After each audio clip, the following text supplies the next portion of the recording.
मोर सभापति भक्तचरण दास से क्रांतिकारी नेता से निष्पत्ति नहीं आमर कैंडिडेट दिज्व बीजेपी जोटा भावुची जे फोर्थ कैंडिडेट को जितेदेव बीजेडी वाला धरिकी नवीन बाबू ताकू भोट देबे एवं बीजेपी बीजेडी मिलित भाव में चतुर्थ कैंडिडेट को फाइनल करेंगे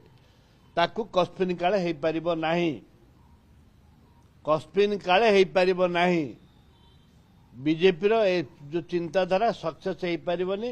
नरेंद्र मोदी फोन कले भी बिजु जनता दल रो अनेक विधायक अच्छा कांग्रेस दल कैंडिडेट जोटा दब चतुर्थ कैंडिडेट जोटा दब कांग्रेस ताकू बिजु जनता दल रो समर्थन मिलिबो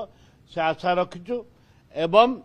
बीजेपी रो भी किसी स्वाधीन बीजेपी रो भी किसी लोक वोट देबे आलोचना सलानी नेताଙ୍କ ସହିତ जो माने वोट देबा पई आमर भितरे भितरे आलोचना चली गत काली भक्तदास सीएलपी ऑफिस को आसते आलोचना कबाट खेलिक आलोचना करिचु एवं आम 14 विधायक को 14 विधायक 15 विधायक को 15 विधायक रेडी होचु ता सहित आउ 15-20 आम भोट संग्रह करुचु निश्चित भाव में हम माने जे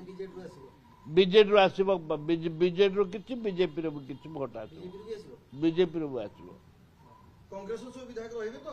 कांग्रेस विधायक माने काली शपथ नहीं रहबू कोन काली गुप्त बैठक होइतला शपथ भी करछन आपण हाँ आम शपथ समस्त 14 को 14 विधायक को आम शपथ करूँ आम कांग्रेस कैंडिडेट को भोट देवु राहुल गांधी खूब कम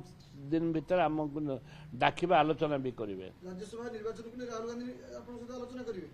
राज्यसभा प्रत्येक क्षेत्र सब आड़ आलोचना करेंगे राहुल गांधी भी समय मगा जाऊे आलोचना करि पारंती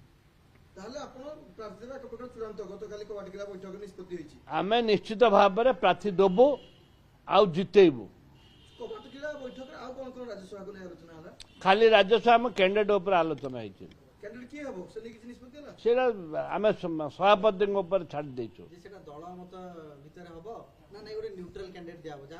आम सभापति उपर छाड़ देचु आम भक्तचरण दास आम सभापति जहाँ निष्पत्ति ने मंजूर